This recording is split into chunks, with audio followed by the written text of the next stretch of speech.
जब भी आप तांत्रिक विद्या, जिसे आम भाषा में जादू या टोना कहते हैं, के बारे में सुनते होंगे तो आपके मन में अजीबोगरीब ख्याल आने लगते होंगे। जैसे काले कपड़े पहने हुए और मंत्र पढ़ते हुए एक बाबा जिसके सामने मनुष्यों की खोपड़ियाँ रखी हैं, है ना। कमेंट कीजिए। Hello everyone, welcome to my channel. आज हम साइंटिफिक वे में और एक्चुअल में क्या है तांत्रिक विद्या और उसके प्रति लोग कैसा कैसा सोचते हैं सही रूप में जानेंगे। हिंदू धर्म में हजारों तरह की विद्याओं और साधनाओं का वर्णन मिलता है। साधना से सिद्धियाँ प्राप्त होती हैं जिससे वे सांसारिक या आध्यात्मिक लाभ प्राप्त कर सकते हैं। साधना 4 प्रकार की होती है: तंत्र साधना, मंत्र साधना, यंत्र साधना और योग साधना। अब सभी साधनाओं में से बात कर रहे हैं हम तंत्र साधना की। आखिरकार क्या होती है, इसे लेकर लोगों के मन में एक्साइटमेंट रहती है। कुछ लोग इसे सीखना चाहते हैं और कुछ लोग इसे बुरा समझते हैं। आखिरकार माजरा क्या है, क्या ये बुरा है या फ़ायदेमंद है? आइए सिंपल शब्दों में समझते हैं। तांत्रिक विद्या एक लेवल की टेक्नोलॉजी है जिसे स्पिरिचुअल मार्ग से पूरी तरह अलग रखा गया है। इसे आप ऐसे समझिए कि ये एक तरह की उच्च स्तरीय काबिलियत है जिसका लोग गैर जिम्मेदाराना तरीके से यूज़ करते हैं। फिर लोगों के मन में इसके प्रति नकारात्मक विचार बैठ जाता है, चूँकि लोगों ने इससे बुरे बुरे तांत्रिकों और अनुभवों को लेकर रखा है जिससे उनकी लाइफ बर्बाद हो चुकी है। हाँ, जिन्होंने या हम बात कर सकते हैं जिन्होंने लोगों को बीमार बना डाला, मार डाला। इसलिए जब आप तांत्रिक विद्या के नाम सुनते हैं तो वे समझते हैं कि हमेशा से बुरी चीज़ है। वैसे तांत्रिक विद्या स्वार्थी लोगों के लिए एक लाभकारी क्रिया रही है। बस इतना अंतर है कि इसे किस मकसद से आप यूज़ कर रहे हैं। बदकिस्मती से इसका इस्तेमाल बड़े पैमाने पर इतना बुरा हुआ है कि सही सोचने की गुंजाइश बहुत कम रह गई है। आप जानते हैं कि कोई टेक्नोलॉजी या विज्ञान बुरी चीज़ नहीं होती है, पर अगर हम इसका यूज़ किसी की जान लेने के लिए कर रहे हैं तो ये एक तकलीफदेह विषय होता है। तो कुछ समय बाद लगता है कि टेक्नोलॉजी कितनी बुरी चीज़ है ना। तांत्रिक विद्या के साथ भी कुछ ऐसा ही सिनेरियो है। बहुत ज़्यादा लोगों ने अपने निजी फ़ायदे के लिए गलत इस्तेमाल किया, इसलिए इसे आमतौर पर आध्यात्मिक मार्ग से दूर रखा जाता है।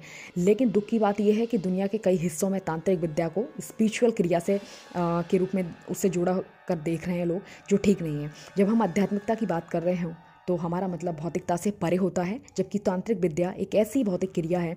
अब तक एक बात को समझ ही गए होंगे हम कि कुछ लोगों ने किया कुछ और हो गया कुछ और हमने अनुभवों के आधार पर समझा कुछ।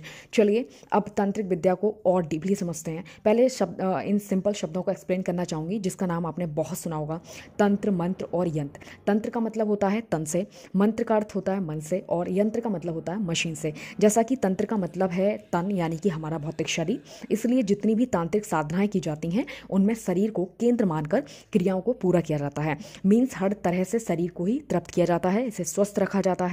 तभी आपने ये बातें आमतौर पर सुनी होंगी कि उस तांत्रिक ने बलि चढ़ा दी, उस स्त्री या पुरुष को ऐसा कर दिया, है ना। क्योंकि तांत्रिक क्रिया में बस भौतिकता यानी कि हमारे शरीर को ही महत्व दिया जाता है।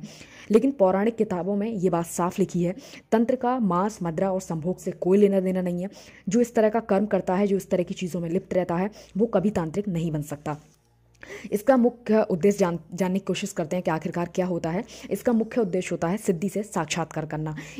इसके लिए अंतर्मुखी होकर साधना करने की जरूरत होती है। चलिए अब तंत्र का वर्णन किन ग्रंथों में देखने को मिलता है नजर डालते हैं। इसका काफ़ी कुछ पार्ट आपको अथर्ववेद में देखने को मिल सकता है। इसके अलावा शैव आगम शास्त्रों में देखने को मिलता है। चलिए अब बात करते हैं कि कोई इसे कैसे सीख सकता है, व्यक्ति किस तरह की महारत हासिल इससे कर सकता है। इससे वो किसी को हिप्नोटाइज कर सकता है, थर्ड आई को ओपन कर सकता है, त्रिकालदर्शी यानी कि तीनों कालों को समझ सकता है। इसके अलावा प्राण ऊर्जा पर काफ़ी हद तक महारत हासिल कर लेता है और साथ ही साथ अजीबोगरीब रूप जैसे गायब हो जाना, पशु बन जाना, समुद्र को लाग जाना, करोड़ों मील के व्यक्ति को देख लेना, उससे बात कर लेना जैसे कार्य कर सकता है। तंत्र शास्त्र के मंत्र और इनकी पूजाएं भी काफ़ी डिफरेंट होती हैं, जैसा कि आपने देखा होगा आम पूजाएं और इनकी वो नहीं होती हैं।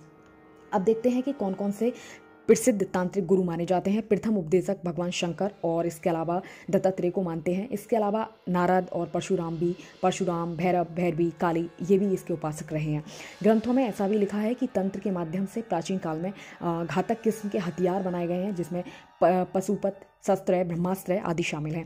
अब बात करते हैं तांत्रिक साधना की। तांत्रिक साधना भी कई प्रकार की होती है जिसके माध्यम से वैसे ये माना जाता है कि बहुत कठिन होती है, जिसके माध्यम से आप वशीकरण कर सकते हैं, किसी को मार सकते हैं, रोग उत्पन्न कर सकते हैं इत्यादि।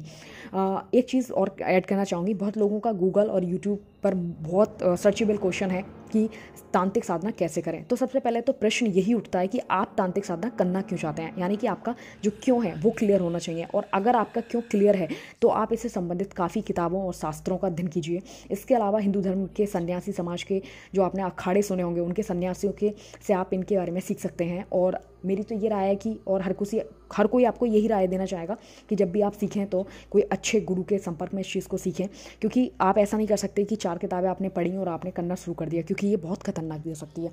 गाइस, जानकारी कैसी लगी प्लीज़ कमेंट बॉक्स में लिख कर बताइए, and thank you so much. मिलते हैं अगली वीडियो में।